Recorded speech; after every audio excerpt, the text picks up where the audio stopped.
Opa! Samuelito chegou com mais um conteúdo foda, desse quadro foda que eu adoro fazer, que é justamente analisar as estratégias de marca, seja de pessoas, de grandes empresas, grandes companhias, enfim. É muito massa e dá pra tirar muito insight foda. Então vamos para mais uma aula e dessa vez a gente vai falar nada mais e nada menos do que Donald Trump. Deixando de lado um pouco o viés político, não por não ser importante, pelo contrário, mas por não ser o viés do vídeo aqui que a gente vai atacar.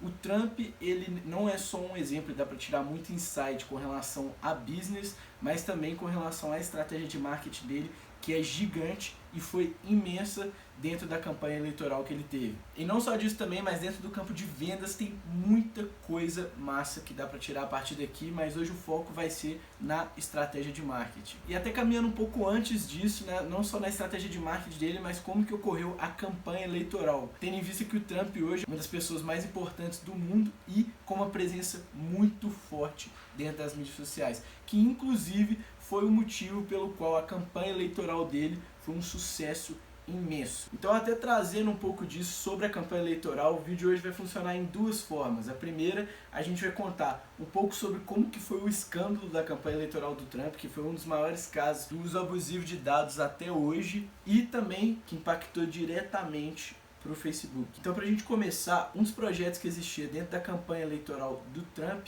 foi o Projeto Alamo. O Projeto Alamo ele era basicamente responsável pela coleta de dados dos eleitores e por toda a distribuição das campanhas de anúncio. Se eu não me engano, ela conseguiu construir a personalidade de mais de 50 milhões de eleitores. Isso é muita coisa, porque a personalidade está diretamente atrelada com o comportamento e a partir do comportamento você consegue relacionar de forma muito fácil com relação à decisão de voto de cada pessoa. E isso é algo gigantesco. O problema e a grande discussão que gerou a partir disso foi como que eles coletaram esses dados. Para você ter uma noção, eles tinham mais de 5.000 pontos de medição para cada um desses eleitores estadunidenses. Você tem noção do que é isso?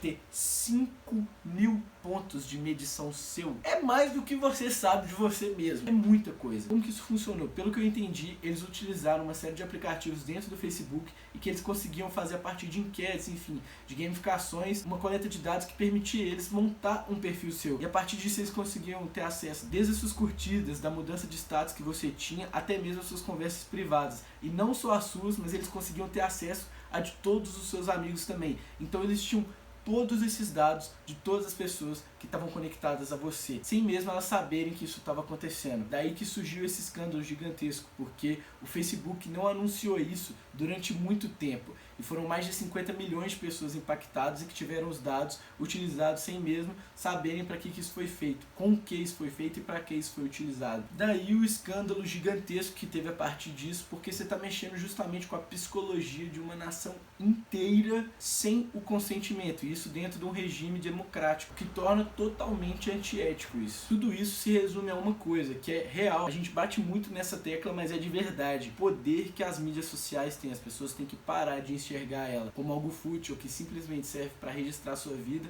mas como uma ferramenta mais efetiva que tem, seja para fazer uma estratégia de marketing, de venda, enfim. Para você se tornar visível, e isso é claro, o maior objetivo para um político, você precisa estar dentro do digital. Então, para você ter noção do impacto que teve isso, foi o que elegeu e o que teve maior peso dentro da campanha eleitoral dos Estados Unidos. É aquela velha história, né? Se você já está aqui até agora, é porque alguma coisa de boa você está vendo aí. Então aproveita e comenta aí embaixo o que você está gostando, o que você está odiando e continua assistindo o vídeo. Agora trazendo um pouco da estratégia de comunicação dele dentro das mídias, que é algo que com certeza fez ele emplacar dentro das campanhas e a personalidade que ele tem hoje dentro das mídias sociais e a presença que ele tem lá dentro. Existe um outro ponto também, é impossível de não notar, principalmente agora que eu estava estudando ele, então eu tive que ver alguns discursos, alguns debates que ele tem, que é as estratégias de comunicação que ele tem de fato pessoa a pessoa. Então, os gatilhos que ele usa em cima disso, a estratégia de venda que ele tem de contornar a objeção, que é muito importante dentro do cenário político, mas dá para trazer muita coisa para o nosso cenário também. Eu não vou entrar nisso porque inclusive não é o meu foco de estudo, a gente pode inclusive trazer o nosso time de venda vendas para cá que vai conseguir fazer uma análise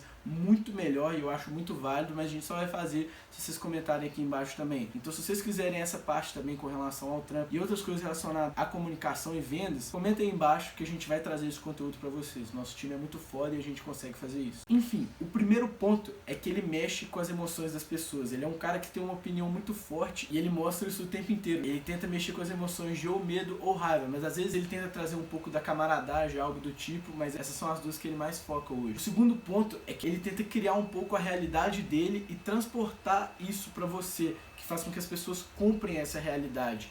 E isso gira também em torno do slogan dele e da big idea que ele tem, que é Let's Make America Great Again. Então ele traz essa comunicação o tempo inteiro de vamos fazer com que a América seja boa de novo. Então ele apela para um tempo que é meio idealista, falando sempre como tudo era bom e como que as coisas estão terríveis hoje. E ele é a pessoa justamente que vai te deslocar do ponto A ao ponto B e fazer a América ficar boa de novo. É um discurso que funciona principalmente para eleitores mais antigos, porque você consegue atacar justamente a realidade daquela pessoa e ter uma reciprocidade muito grande. Isso faz com que a pessoa se identifique com o que você está falando. Basicamente é a história da vida dela que você está retratando ali. O ponto que correlaciona com isso também é uma das estratégias que ele usa, é justamente isso. O Trump foi um gigante dentro do empreendedorismo no passado, então ele teve muito sucesso e ele consegue ter essa prova social e trazer justamente isso.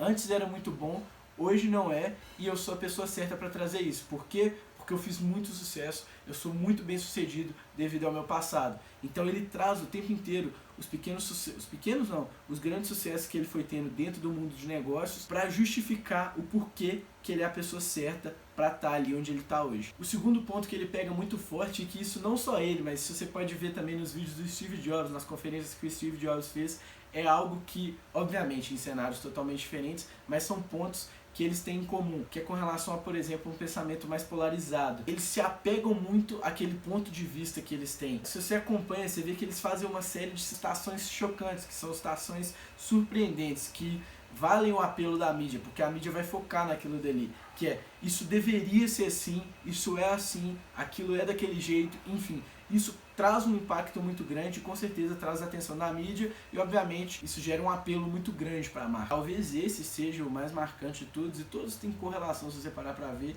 é que ele não é politicamente correto. Isso não necessariamente é uma estratégia boa, mas é uma estratégia que funciona. A gente pode ver uma série de pessoas aqui no Brasil também que utilizam disso, então a partir de intrigas você consegue promover um fluxo midiático muito maior para você, então você consegue trazer muito mais atenção se você vai problematizando uma série de coisas. Outro ponto, isso aqui é um ponto muito foda, que é o fato de ele ser responsável pela comunicação dele. Obviamente ele tem um time de marketing, um time para comunicação, mas o que eu tô falando é que ele é o responsável direto pela comunicação dele com o público. Então é ele tweetando, é ele falando. Isso mostra, você gostando ou não, que é uma pessoa que tem um contato direto com aquele eleitor. Isso é muito importante. Isso é muito importante se você pensar no cenário de grandes empresas também. Se você tem um CEO que está ali e ele é o responsável pela comunicação daquela empresa com o público, é algo gigantesco. Você fala, porra, aquele cara tira tempo pra... Isso tira um pouco aquele pedestal de presidente para eleitor e torna uma coisa muito mais próxima, ainda mais dentro do universo digital.